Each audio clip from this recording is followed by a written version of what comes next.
अल्हम्दुलिल्लाहि वकफ़ा व सलामुन अला इबादिहिल्लज़ीना इस्तफ़ा अम्मा बाद फ़अऊज़ु बिल्लाहि मिनश शैतानिर रजीम बिस्मिल्लाहिर रहमानिर रहीम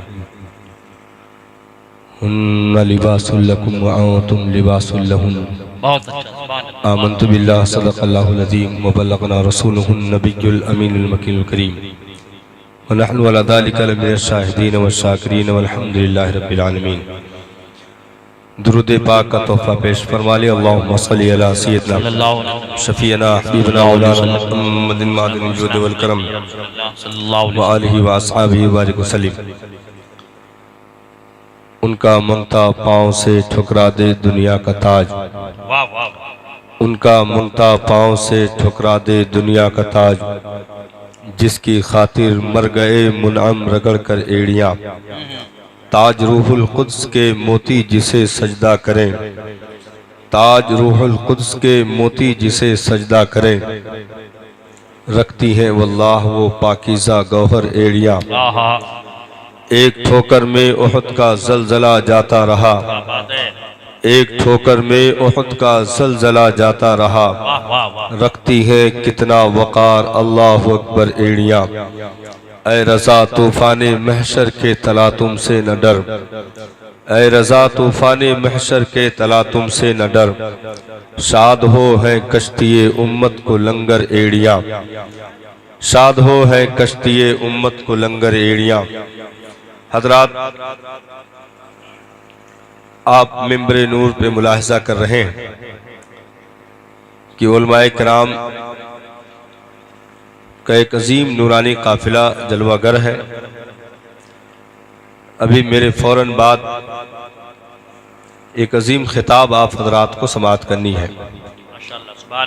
ना तो मनक़बत भी आपने समाअत की है और बीच में मुख्तसर मगर जामे गुफ्तगू भी समाअत की।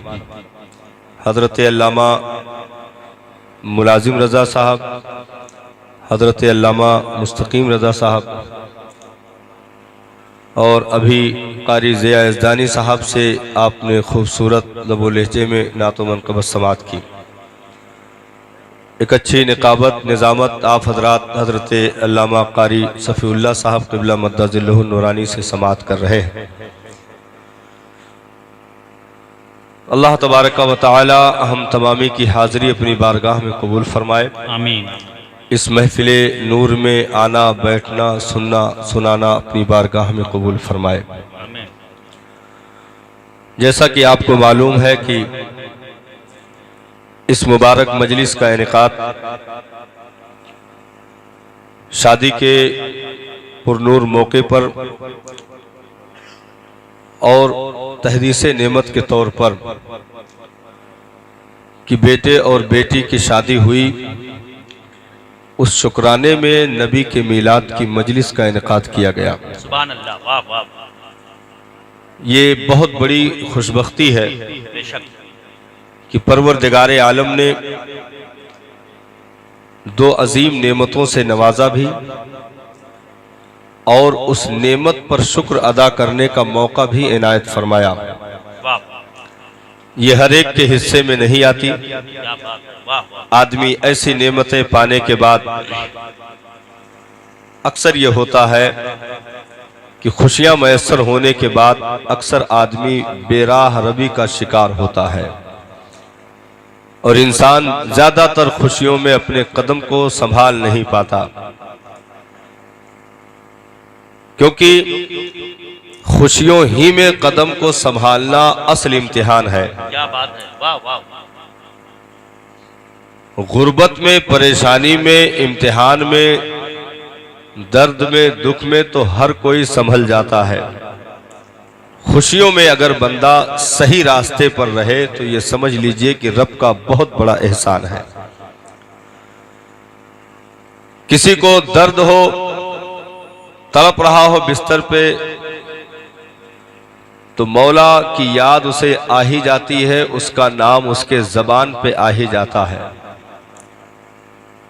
लेकिन जब बेटे के सर पे खुशी का सेहरा सजा हो, ऐसे मौके पर कोई सजदे में गिरकर सुबहान रब्बियल आला की सदा बुलंद कर दे तो वो बहुत बड़ा एहसान है मौला का कि ऐसी घड़ी में उसकी जबान पर उसका जिक्र आ गया।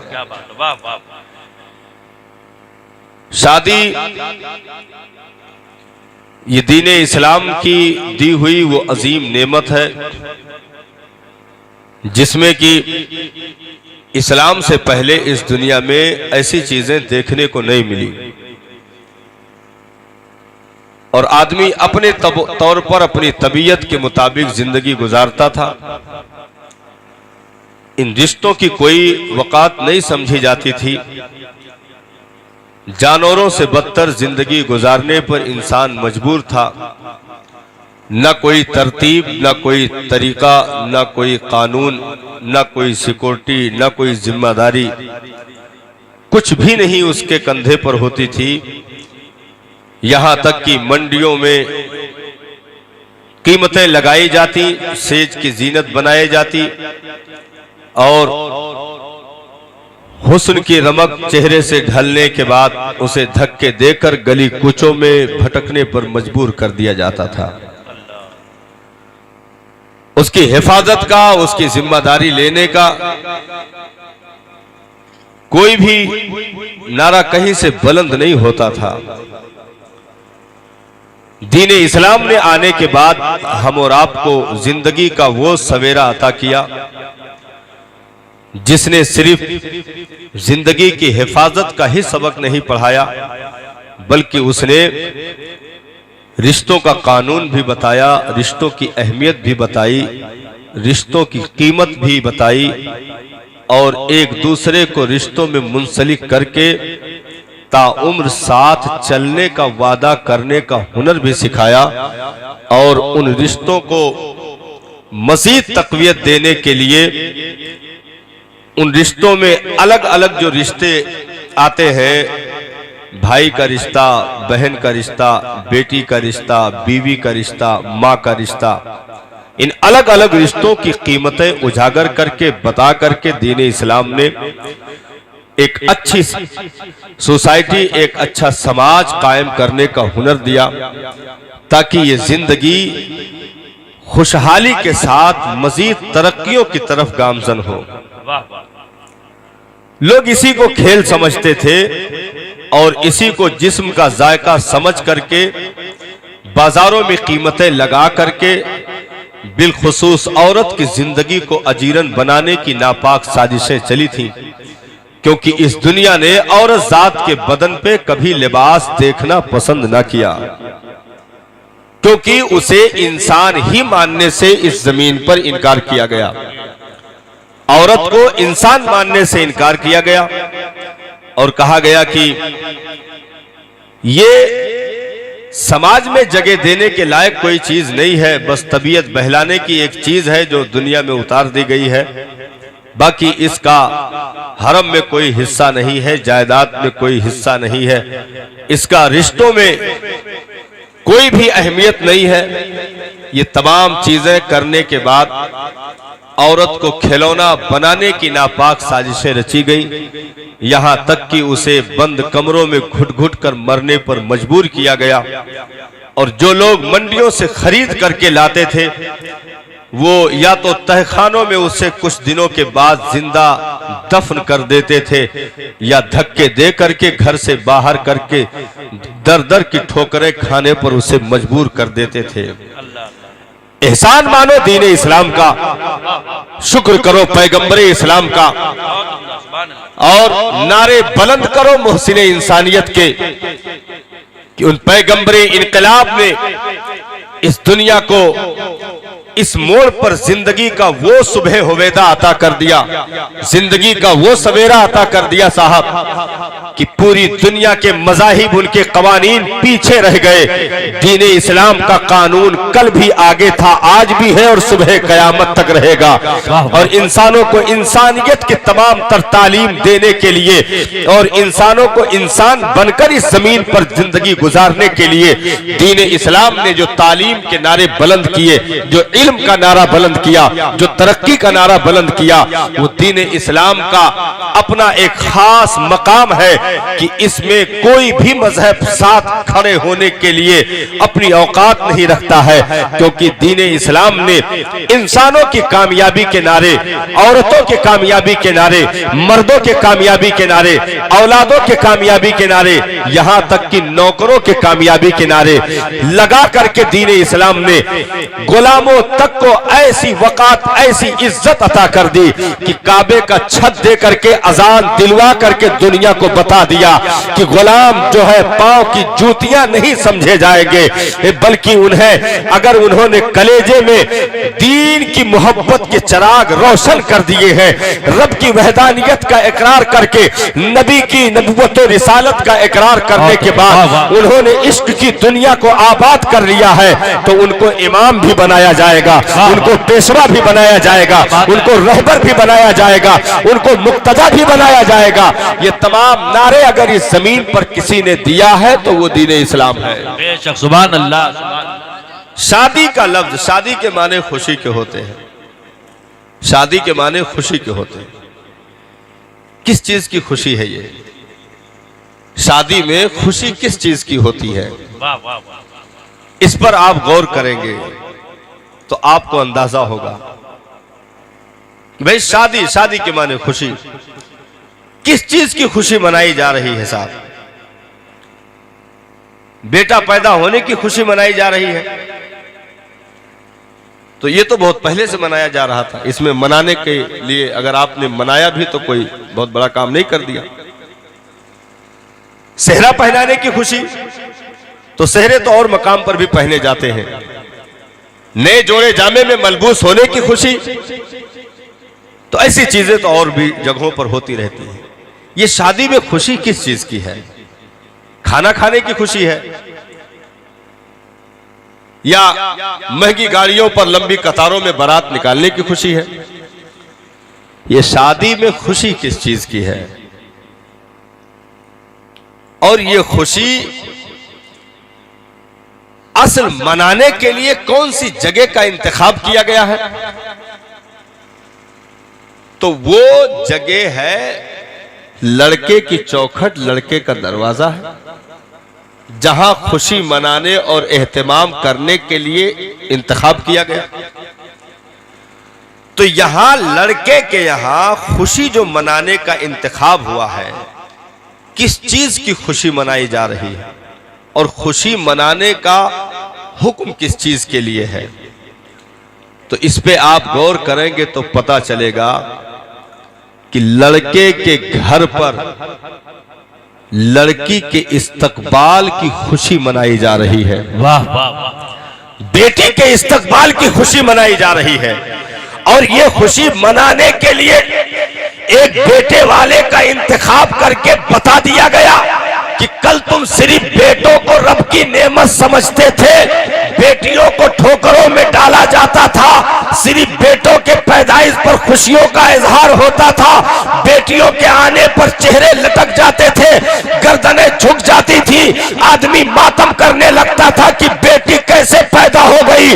दीन इस्लाम ने कहा, ओ अपने बेटों की आमद पर सिर्फ खुशियों का इजहार करने वालों, मैं तुम्हें ऐसा कानून दिए देता हूं कि सुबह कयामत तक बेटी के आने की खुशी बेटों के चौखट पर मुनाकिद की जाती रहेगी और मनाया जाता रहेगा।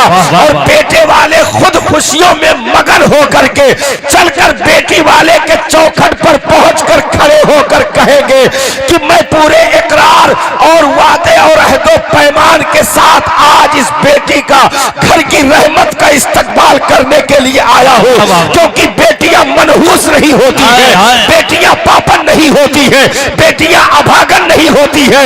इसलिए बेटी वाला चलकर बेटे वाले के घर आकर के ये नहीं कहेगा कि जरा इसे अपने घर में रहने की जगह दे दीजिए, ये बड़ी मजबूरी है, क्या करूं, बदकिस्मती से बेटी मिल गई। नहीं नहीं, ओ बेटों पर फख्र करने वालों, तुम्हें खुद तैयारी करके बेटी के चौखट पर खड़े हो करके तमाम मजमे के सामने, समाज के सामने ये इकरार करना पड़ेगा, मैं इसके खर्चे की जिम्मेदारी लेता हूँ, मैं इसके रहने के जगह की जिम्मेदारी लेता हूँ, मैं इसके कपड़े की जिम्मेदारी लेता हूँ, मैं इसके दवा इलाज की जिम्मेदारी लेता हूँ, मैं मैं इसे ताउम्र जिंदगी भर साथ चलने का वादा इस समाज में बैठ करके कर रहा हूँ। और जो मामला अगर महर का आया तो वो नफका और खर्चे के अलावा रकम होगी, वो उस खर्चे में रहने में और उसमें शामिल नहीं किया जाएगा। ये तमाम अहदो पैमान किया गया और दस्तखत की गई, अंगूठा लगाया गया, तमाम को गवाह बना करके मजलिस में खुतबा पढ़ करके दुआ मांग दी गई और पूरी दुनिया को दीन इस्लाम ने एक मिंबर निकाह के नाम पर मुनाकिद करके ये पैगाम दे दिया, ओ बेटियों के हिफाजत के नारे लगाने वालों, तुम ढकोसले करते हो, नारा तुम्हारा सच्चा नहीं है।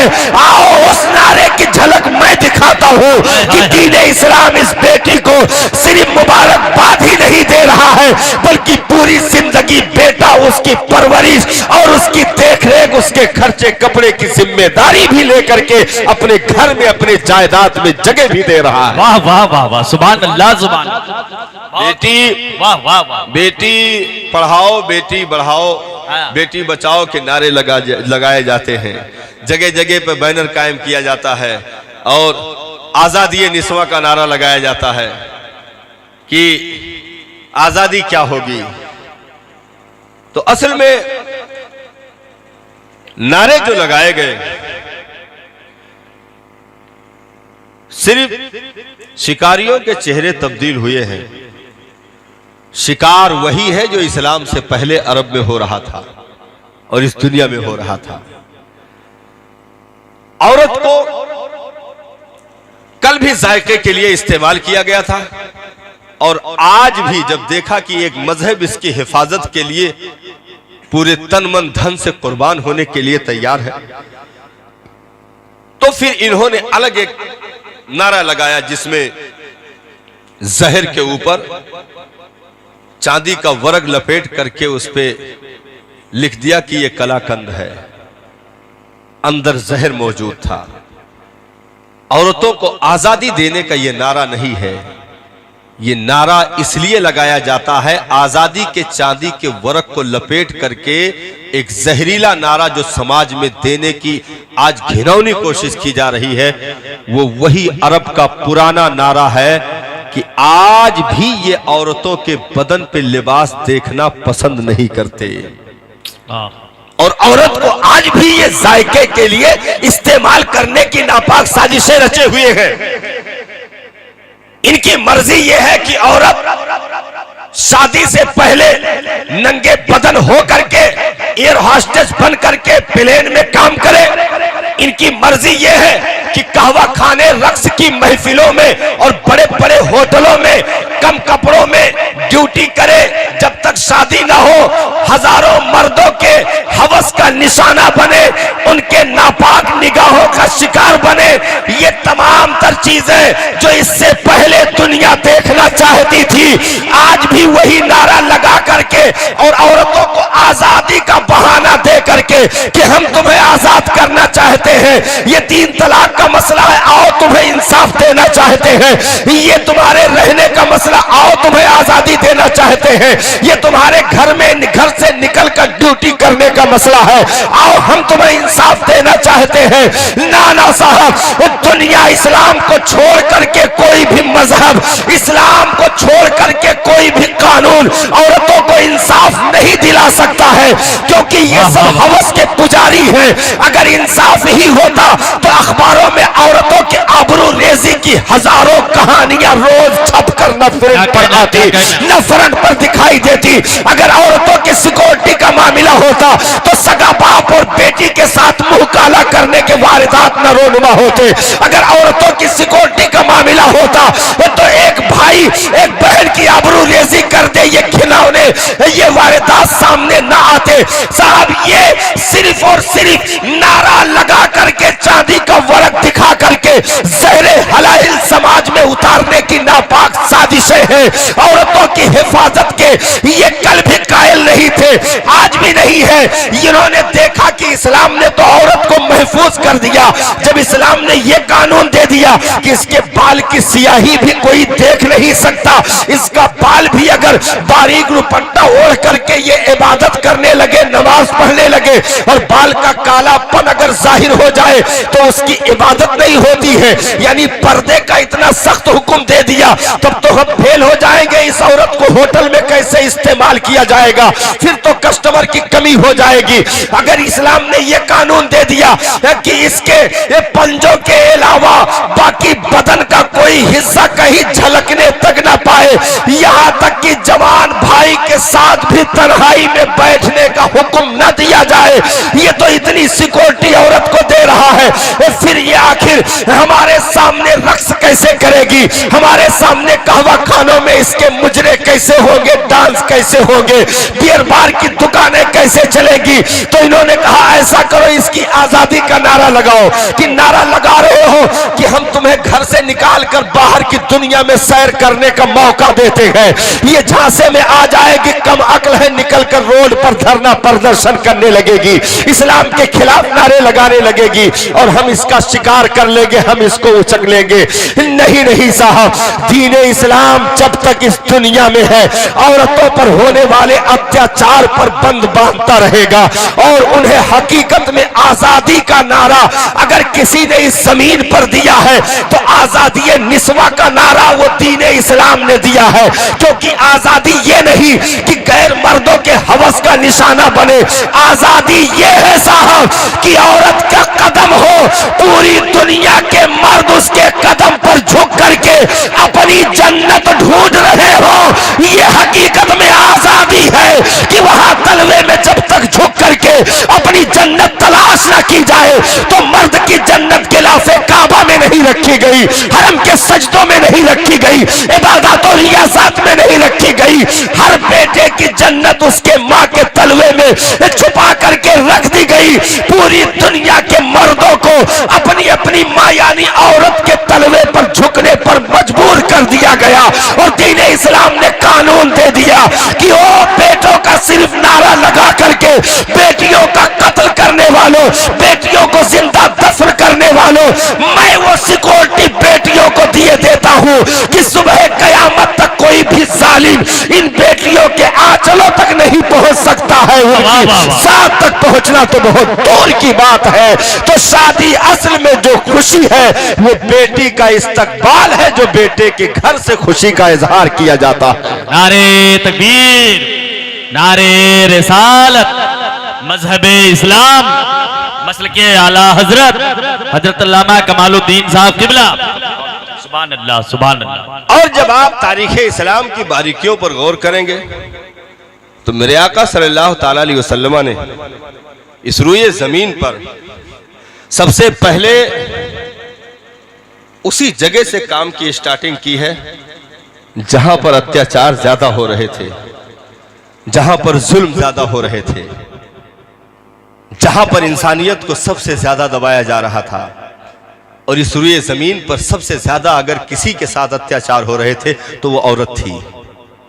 शादी हुई, कुछ दिनों के बाद मर्द खत्म हो गया, उसका आदमी दुनिया से चला गया, तो अब उसे यह सजा दी जाती थी इस दुनिया के कानून में कि ऐसा करो कि लकड़ियों पर उसके आदमी की लाश को रखो और साथ में जिंदा इसे भी बांध करके उस पर लिटा करके आग लगा दो और इसे कह दो कि तू पति के साथ सती हो जा। ऐसे साहब लाखों लाशें इसी गंगो जमुन के किनारे जलाकर राख कर दी गई। जिंदा औरत उस पे लेट करके चीखती रही, हाथ और पांव को रस्सियों से जकड़कर नीचे आग लगाती गई और जिंदा तड़प तड़प कर जलकर मर गई। ये घिनौनी हरकतें की गई। अगर शौहर का इंतकाल हो गया तो उसे नंगा बदन करके एक तारीख कमरे में बंद कर दिया गया 40 रोज के लिए और कहा गया कि तू पापन है, अभागन है, तेरा चेहरा कोई अगर देख लेगा तो उसका बनता काम बिगड़ जाएगा। 40 रोज तक उसे कैद रखा गया और उसके बाद 40 दिन के बाद दरवाजा खोला जाता तो बहुत सारी तो उसी में मर भी जाती, क्योंकि बगैर दाना पानी के रखा जाता। पखाना पेशाब के लिए भी दरवाजा नहीं खोला जाता, उसी में खिलाजत होती, उसी में सारी चीजें होती। और उसके बाद जब निकाला जाता तो फिर उस पर जूतों और चप्पलों की बारिश की जाती थी, पत्थरों की बारिश की जाती थी, और उसके दामन में ऊंट का गोबर डाल करके पूरे गली कूचों में बस्ती में फिराया जाता और कहा जाता ये अभागन है, इसके आने के बाद इसका शौहर मर गया, इसका आदमी खत्म हो गया। तो सबसे ज्यादा अत्याचार एक सगा बाप जिसके रगों में उस बाप का लहू दौड़ रहा हो, वो बाप अपने ही कंधे पर अपनी सगी बेटी को उठाकर ले जाता, फावड़े से गहरा गड्ढा तैयार करके और उसमें उठा करके पटक देता जिंदा बेटी को, और जब तक उसकी नन्ही चीखें खामोश नहीं हो जाती उस वक्त तक वो फावड़े से मिट्टी डालता रहता। मेरे आका सल्लल्लाहु ताला अलैहि वसल्लम ने ऐसे भयानक माहौल में आंखें खोली जहां की इंसानियत चीख रही थी साहब, जमीन लरज रही थी, आसमान थर थर कांप रहा हो, चरिंदों परिंद जानवर तक साहब अपनी जिंदगी की दुहाई दे रहे हों, अपनी जिंदगी की भीख मांग रहे हों, जमीन के कीड़े मकोड़े तक बाबे इजाबत तक अपनी उन सदाओं को पहुंचाने में कोशिशें जारी किए हो कि मेरे मालिक भेज दे कैसे मसीहा को जो आकर के आने वाहिद में इन तमाम तर तारीकियों का, इन जुल्मतों का खात्मा करने वाला हो, जो जालिमों के हाथ को रोक दे मौला, ऐसे को भेज दे, भेज दे मेरे मालिक एक ऐसे हादी को, एक ऐसे पैगंबर को, एक ऐसे मसीहा को जो आकर के इन जालिमों को उनको कैफरे किरदार तक पहुंचा दे और मजलूमों के सरों पर दस्ते शफकत फेर कर उन्हें जिंदगी का हुनर अता कर दे, इन जिंदा दफन होती बेटियों की जिंदगी को महफूज कर दे। ये सारी दुआएं पहुंची। सरकारे दो आलम सल्लल्लाहु ताला अलैहि वसल्लम ने सबसे पहले इस जमीन पर अगर किसी रुख से काम की स्टार्टिंग की है तो वो है औरत, वो औरत जात है। आज दुनिया ढकोसले बता करके और लोगों को गुमराह करने के लिए एक खोखला नारा दे रही है कि इस्लाम ने औरत के साथ तो बहुत अत्याचार किया, तलाक का अख्तियार मर्दों के हाथ में दे दिया, औरतों को नहीं दिया, बाहर निकलकर कमा करके आजादी के साथ दौलत बटोरने का अख्तियार मर्दों के हाथ में दिया, औरत को निकलने नहीं दिया। तो आजादी दो औरतों को, घर से निकलने की इजाजत दे दो, ये भी ड्यूटी कर सके, मर्दों से कंधे से कंधा मिला करके लाइन लगा करके जा करके ऑफिस में कुर्सी पर बैठे, इन्हें आजादी दो। तो ये नारा लगाया गया और दीन इस्लाम को बदनाम करने की नापाक साजिश रची गई। अगर गहराई से दीन इस्लाम का मुताला कोई कर ले तो साहब सुबह कयामत तक इस जमीन पर सबसे ज्यादा अगर कोई मिलाद मनाएगा, नबी का तज़किरा सबसे ज्यादा कोई करेगा तो वो औरत जात की जबान होगी। वो थक नहीं सकती है नबी का तज़किरा करते, शुक्र का सजदा अदा करते, मोहसिन इंसानियत का जिक्र करते, वो कभी थक नहीं सकती है, क्योंकि सबसे ज्यादा एहसान अगर किसी ने सबसे पहले कदम बढ़ाकर किसी जात पर किया है तो मुस्तफा जाने रहमत की मुकद्दस जात है जिन्होंने औरत को सबसे पहले सहारा दे करके उठाकर खड़ा किया है। वाह वाह वाह भाई सारे कानून दीने इस्लाम के ऐलाने नबूवत के बाद है ना, ऐलाने नबूवत के बाद है। ऐलाने नबूवत कितनी उम्र में है? 40 साल की उम्र में, 40 साल की उम्र में ऐलाने नबूवत है। लेकिन नबी की शादी उससे पहले है, नबी की शादी ऐलान नबूवत से पहले है। और शादी किससे हो रही है? जो 2 शौहरों से बेवा हो चुकी थी, उन खातून हजरत सैयदा खदीजतुल कुबरा रज़ी अल्लाह ताला अन्हा से, उस बेवा खातून से नबी ने ऐलाने नबूवत से पहले उस बेवा खातून को महबूबा की मसनद अता करके और बेवगी का टीका मिटा करके सुहागन की चूड़ियां दे करके पैगंबरे इस्लाम ने सिर्फ बेवा को महबूबा की मसनद ही नहीं अता फरमाई, बल्कि सुबह कयामत तक आने वाले मोमिनों के, मुसलमानों की मां होने का शर्फ अता कर दिया और कहा तुम बेवा को पापन और अभागन कहते हो। आज मैं देता हूं, सबसे पहले अभी दीन का ऐलान बाद में होगा, शरीयत का ऐलान बाद में होगा, कानून का ऐलान बाद में होगा। सबसे पहले इस औरत जात को मैं सहारा देता हूं और बेवा को मैं बीवी बनाकर दुनिया को ऐलान किए देता हूं कि बेवा घर में कैद करने की चीज नहीं है, जिंदा दफन करने की चीज नहीं है, बल्कि बेवा को इमामुल अंबिया की ज़ौजा बनने का शर्फ हासिल हो चुका है, बीवी बनने का शर्फ हासिल हो चुका है और सुबह कयामत तक पूरे मुसलमानों की मां होने का शर्फ हासिल हो चुका है। और सुनो, अभी हरम में तो और बहुत सारी औरतों का आना भी होगा। हजरत खदीजा के जाने के बाद निकाह भी होने हैं। ये सारी चीजें तो बाद में होगी।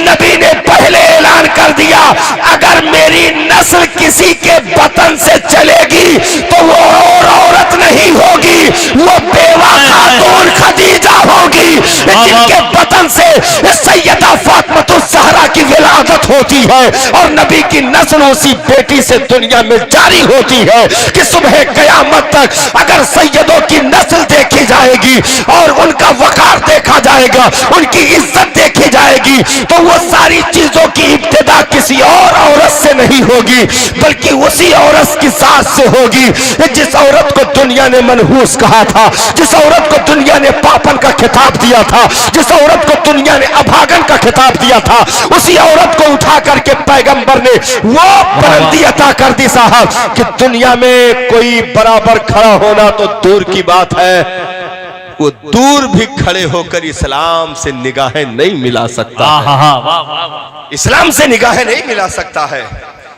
और इतना ही नहीं, बल्कि पूरी उम्महातुल मोमिनीन में हजरत सैयदा खदीजा सबसे पहली है। और जब से नबी ने निकाह किया, हजरत खदीजा के इंतकाल तक नबी ने दूसरी शादी नहीं की। हजरत खदीजा के विसाल तक दूसरी शादी नबी ने नहीं की। और हजरत खदीजा दुनिया से तशरीफ ले गई। पूरी जिंदगी मेरे सरकार उनका जिक्र ना भूल सके, उनका तस्करा ना भूल सके। एक दिन हजरत आयशा रज़ी अल्लाह ताला अन्हा को रश्क आया और उन्होंने अर्जी लगाई, मेरे मसीहा आप बार बार उस बूढ़ी खातून का क्यों तस्करा करते रहते हैं। मेरे नबी ने इरशाद फरमाया, आयशा खदीजा के बारे में मुझे परेशान न किया करो। जब तेरी कौम ने मुझे वतन से बाहर किया था, मदद का हाथ किसी और ने नहीं, खदीजा ने बढ़ाया। मेरे मुझे परेशान न किया करो, मैं बगैर खदीजा के जिक्र के नहीं रह सकता। रोजाना बिला नागा पैगंबर हजरत खदीजा का इस दुनिया में जब तक नबी जाहिरन रहे, हजरत खदीजा का तज़किरा नहीं छोड़ा।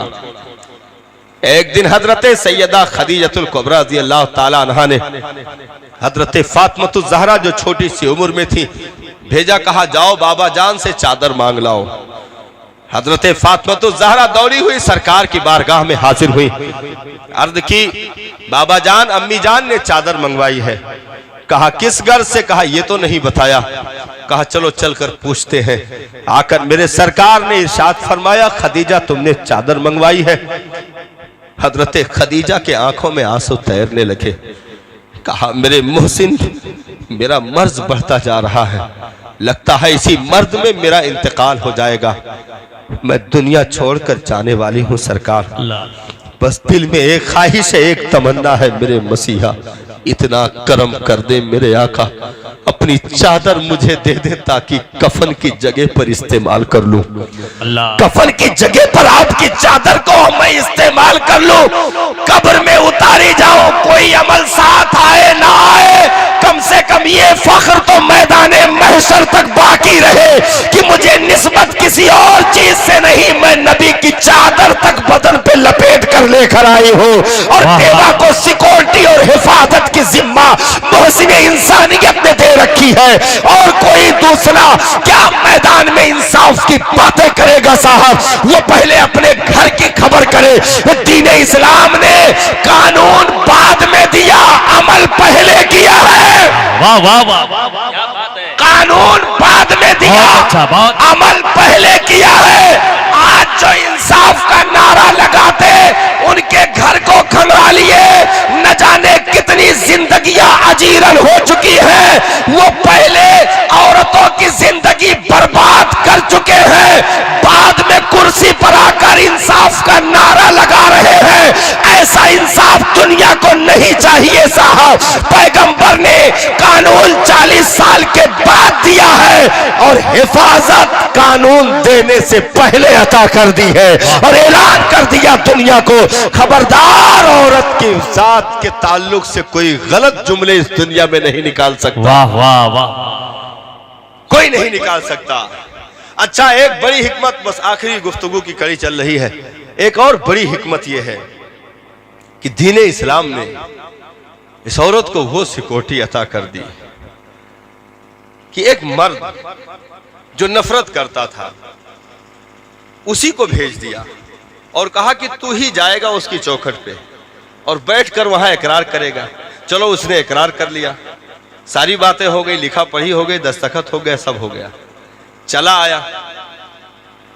हिफाजत की जिम्मेदारी पूरी जिंदगी के लिए है ना, वाह वाह हिफाजत की जिम्मेदारी पूरी जिंदगी के लिए है। जी, ये वादा करके दस्तखत करके तो लेके चला आया। वक्त गुजरता रहा, दिन गुजरते रहे, वो करता रहा वैसे ही जैसा कि कह के आया था।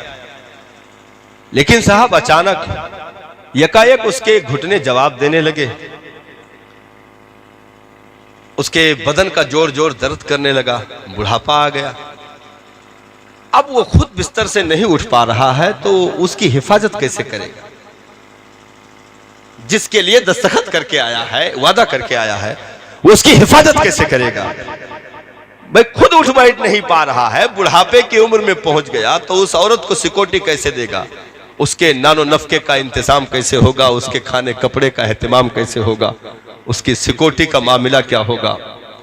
तो सुनो, दीने इस्लाम ने वो हिकमत जारी कर दी कि उसके घुटने तो बेकार हो गए, औरत की सिक्योरिटी बेकार नहीं हुई, मजीद उजागर हो गई। औरत की सिक्योरिटी खत्म नहीं हुई, मजीद बढ़ गई, क्योंकि ये अब तो चलने फिरने से माजूर है, ये बिस्तर से उठ भी नहीं सकता है। लेकिन दीने इस्लाम ने बगल ही से दूसरा कानून दे दिया कि उस औरत के बतन से पैदा होने वाले औलादों की जन्नत उसके तलवे में छुपा दी। वाह वाह वाह, औलादों की जन्नत उसके कदमों में छुपा दी और ऐलान कर दिया कि जब तक इस मां को राजी नहीं करोगे उस वक्त तक तुम्हारी इबादत तक कबूल नहीं की जाएगी। नबी ने इरशाद फरमाया, जहन्नमी है वो शख्स जो इस दुनिया से इस हाल में रुखसत हुआ कि उसके माँ बाप में से कोई एक उससे नाराज था, उससे नाखुश था, उसने उसे नाराज कर दिया और दुनिया से चला गया, तो जन्नत तलवे में छुपा दी। अब ये जो हिफाजत की जिम्मा लेकर आया था, ये तो बिस्तर से उठ नहीं सकता, लेकिन औलादें अपनी जन्नत तलाश करने के लिए उस बूढ़ी खातून को मरते दम तक अपने कंधे पर बिठाने के लिए तैयार हो गई। और यहां तक औलादें देखी गई साहब कि बूढ़ी माँ को कंधे पर बिठा करके काबा का हज तक करवा दिया, काबा का तवाफ तक करवा दिया और ऐलान कर दिया, सरकार की बारगाह में आकर इकरार भी किया कि मेरे मसीहा, मैंने माँ को इस कंधे पर बिठा करके काबा का तवाफ करवाया है। क्या हक अदा कर दिया? कहा हक की अदायगी की बात करता है। अभी तो उस वक्त का भी हक नहीं अदा हुआ जिस वक्त तू पैदा हुआ था। एक झटके में जो तेरी माँ को तकलीफ पहुंची थी, अभी उस दर्द का, उस ठेस का, उस पीड़े का भी हक नहीं अदा हुआ है। तू हक की अदायगी की बात करता है। जा, पूरी जिंदगी मरते दम तक उसी के तलवे से चिमटा रहे, उसकी खिदमतें करता रहे, तेरी जन्नत वही छुपी हुई है। एक साहब आए, जो है तलवार हाथ में लिए हुए, सरकार की बारगाह में हाजिर है। मेरे आका, मैं इजाजत दे दीजिए, जंग में जाना चाहता हूं, मैदान कारदार में, जिहाद में जाना चाहता हूं। सरकार ने इरशाद फरमाया कि घर में माँ बाप में से कोई मौजूद है? अर्ज की, सरकार, बूढ़ी माँ सिर्फ घर में है, बाप तो दुनिया से जा चुके हैं, सिर्फ बूढ़ी माँ घर में मौजूद है। मेरे पैगंबर ने इरशाद फरमाया, जा, पलट जा, हथियार घर में रख दे, और उस बूढ़ी माँ के तलवे से लगा रहे, उसकी खिदमतें करता रहे। तेरी जिंदगी का सबसे बड़ा यही जिहाद है। वाह वाह, जिंदगी का सबसे बड़ा यही जिहाद है। हजरत मूसा अलैहिस्सलाम ने रब के हुजूर अर्जी लगाई, मौला जन्नत में मेरा पड़ोसी कौन होगा? रब ने इरशाद फरमाया, प्यारे करीम अगर पूछ ही लिए हो तो बताए देता हूं, जन्नत में तुम्हारा पड़ोसी एक कसाई होगा। अर्ज की, मौला मैं नबी, वो कसाई पड़ोसी कैसे हो जाए? मुझे रहनुमाई कर, मैं उसे देखना चाहता हूं किस बस्ती में रहता है। रहनुमाई हुई, आप वहां तक पहुंच गए। कसाई से मुलाकात हुई, गोश्त बेच रहा था। कहा भाई आज मैं तेरे यहाँ मेहमान रहना चाहता हूँ। कहा ठीक है हजरत बैठिए, बस थोड़ा सा बचा है, बेच के साथ चलते हैं घर, फिर खाना पीना हो जाएगा। वाह वाह वाह। बैठे इंतजार करते रहे। वो ऑल फोल भी जबान से बकता रहा, गोश्त बेचता रहा, काम करता रहा। शाम तक उसने माल बेच डाले और दुकान बंद की और कहा कि हजरत अब चलिए साथ घर चलते हैं। हजरत मूसा अलैहिस्सलाम को हैरानी है कि यारा इसने नेकी का तो कोई काम किया नहीं, अलग से जबान से अलग अलग अल्फाज भी निकाल रहा है, ये मेरा पड़ोसी कैसे हो गया?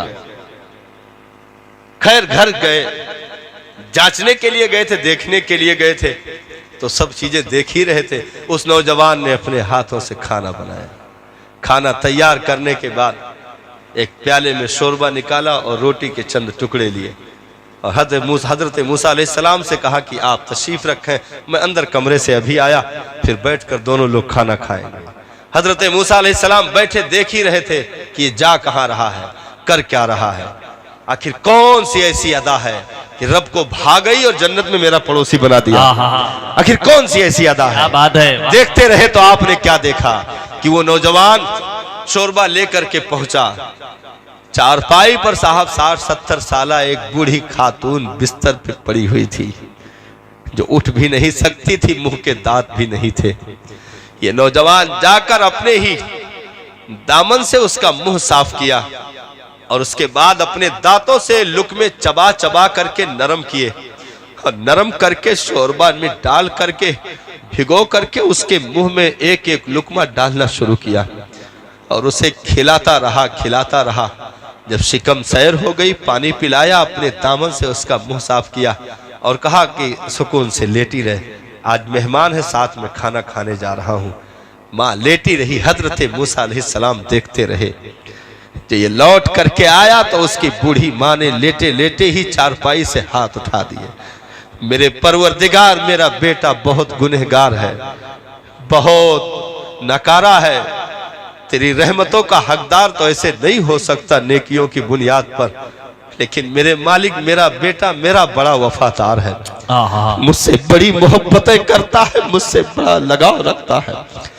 मेरे मालिक, मेरे बेटे की कोई और नेकी कबूल ना हो, ये माँ की खिदमत कर रहा है, इस बूढ़ी माँ की सदा सुन ले कि जन्नत में हजरत मूसा का पड़ोस अता कर दे। मेरे बच्चे को जन्नत में हजरत मूसा का पड़ोसी बना दे। हजरत मूसा अलैहिस्सलाम पूरा मामला समझ गए, ये किसी सजदे की तरक्की का मामला नहीं है, बल्कि इस औरत के उठे हुए हाथों और जबान से निकली हुई सदाओं का मामला है साहब, जो आज इस कसाई को इतनी बुलंदी रब ने अता कर दी है। क्योंकि माँ बाप की दुआएं कभी रद्द नहीं की जाती है, वो डायरेक्ट बाबे इजाबत तक पहुंचती है, रब उनकी सदाओं को कबूल किया करता है। औरत को वो मकाम अता कर दिया साहब। आखिरी जुमला मैं दे दूं, हजरत बायजीद बुस्तामी ने कहा था अपनी माँ से कि माँ तेरे भी हुकूक मेरे ऊपर है, रब के भी हुकूक मेरे ऊपर है, मैं तन्हा कमजोर आदमी दोनों हुकूक सही मानों में अदा नहीं कर पाता, ऐसा कर कि तू अपना हक माफ कर दे, मैं सिर्फ रब के हुकूक की अदायगी में लग जाऊं, ताकि कमा हक को हूं उसी के हुकूक अदा कर ले जाऊं। माँ तो फिर माँ होती है साहब, अपने बच्चों की सदाओं को रद्द नहीं किया करती। अगरचे घर में अकेली थी, कोई और नहीं था, बुढ़ापे का दौर चल रहा था, लेकिन कहा मेरे बच्चे तूने आज कुछ मांगा है, तेरी माँ तुझे जरूर अता करेगी, मायूस नहीं करेगी। जा, मैंने अपना हक माफ कर दिया। कल तुझसे कुछ नहीं पूछा जाएगा, मैंने अपना हक माफ कर दिया, जा और रब के हुकूक की अदायगी में लग जा। वक्त गुजरता रहा, हजरत बायजीद बियाबानों में, जंगलों में इबादत पे इबादत, नवाफिल पे नवाफिल, तस्बीह व तहलील, तकवा, तहारत के सारे मनाजिल तय करते जा रहे। वक्त गुजरता रहा, सालों के बाद हजरत बायजीद एक दिन आधी रात का हिस्सा गुजरा होगा, आप बुस्ताम से गुजर रहे थे और सोचा कि बहुत दिन हो गया मां से मुलाकात नहीं हुई है, अब इधर से गुजर रहा हूं तो बस आखिरी चीज, मैं गुजर रहा हूं तो मुलाकात करते चलूं। दरवाजे पे पहुंचे, दरवाजा अंदर से बंद था, पानी के गिरने की आवाज आ रही थी। आप सोचे कि मां तहज्जुद के लिए उठी होगी, अब फारिग हो जाए तो फिर कुंडी खटखटाता हूं, बाहर बैठे रहे। मां ने तहज्जुद की नमाज अदा की और उसी मुसल्ले पर बैठे हुए उसने हाथ उठाकर रब के हुजूर दुआ करना शुरू की। मेरे मालिक, मेरा बेटा बायजीद तेरी तलाश में निकला हुआ है, मैं बायजीद की मां तेरे हुजूर ये सदा लगा रही हूं, मेरे मौला मेरे बच्चे बायजीद को तू ना उम्मीद ना करना, उसे महरूम ना करना, मेरा बेटा तेरी तलाश में निकला हुआ है, उसके दामनों को गौहरे मुराद से भर दे मेरे मौला। हजरत बायजीद बाहर दरवाजे के बैठे सुनते जा रहे थे, आंखों से अश्कों के सैलाब जारी हुए, दाढ़ी भीग गई साहब।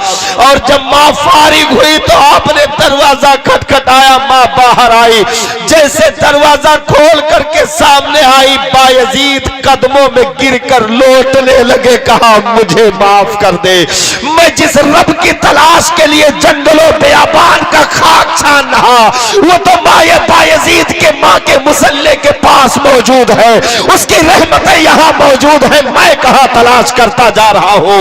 वो मकाम इस औरत को दे दिया साहब कि यह औरत इतनी, अगर सुथराई पर यह औरत आ जाए तो इसी के शिकम में पलने वाले बच्चों को हाफिज़े कुरान तक बना दिया गया।